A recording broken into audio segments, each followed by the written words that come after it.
Funding for This United States Life provided by Joe's Dump, purveyors of a more spurious, verdant, and obsequious world. Online at joesdump.com. This is JPR, Joe Public Radio. It's not every day you meet an Eskimo in California. I have to say that Bill Parker was not what I expected. I had the chance to interview him on a warm summer day. He was dressed in his traditional garb and looked uncomfortable, to say the least. What follows is his story, the story of Bill Parker, adopted Eskimo. My name is Bill Parker, adopted Eskimo. I first wanted to know how he wound up in California, so I asked him, "How did you end up in California?"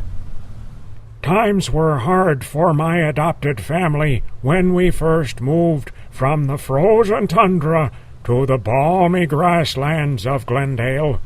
Our traditional igloos did not last long, and materials to build them were not as plentiful.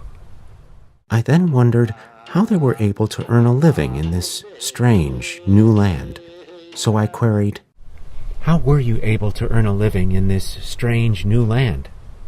It was indeed fortunate for us that my family had a treasured recipe for agutuk. It is a frozen treat made from snow, honey, antelope meat, and tundra berries. My mouth waters even now just telling you of the tasty ingredients. We were the first to open up a new store selling our ancestral goodie. The store was called You Don't Know It's Not Agutuk, and was an immediate failure. Although I had traveled around the globe, I had not yet encountered tundra berries. Curious about them, I next asked him, "I'm curious about tundra berries. Can you tell me more?" They are the magical berries that appear on the tundra shortly after a herd of antelope have passed.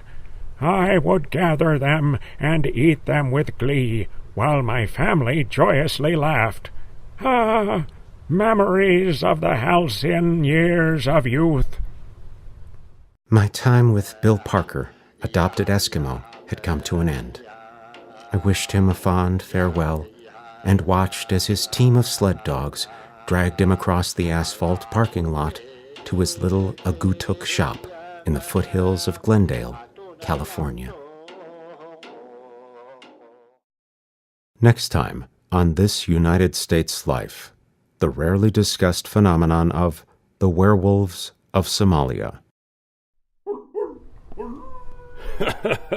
Manya was the late evening when we would entertain a pack of werewolves for dinner. Sure, it sounds like a party, but they have truly horrendous table manners. I told you to use a fork, and no howling at the table. Those damned werewolves. This is still JPR, Joe Public Radio.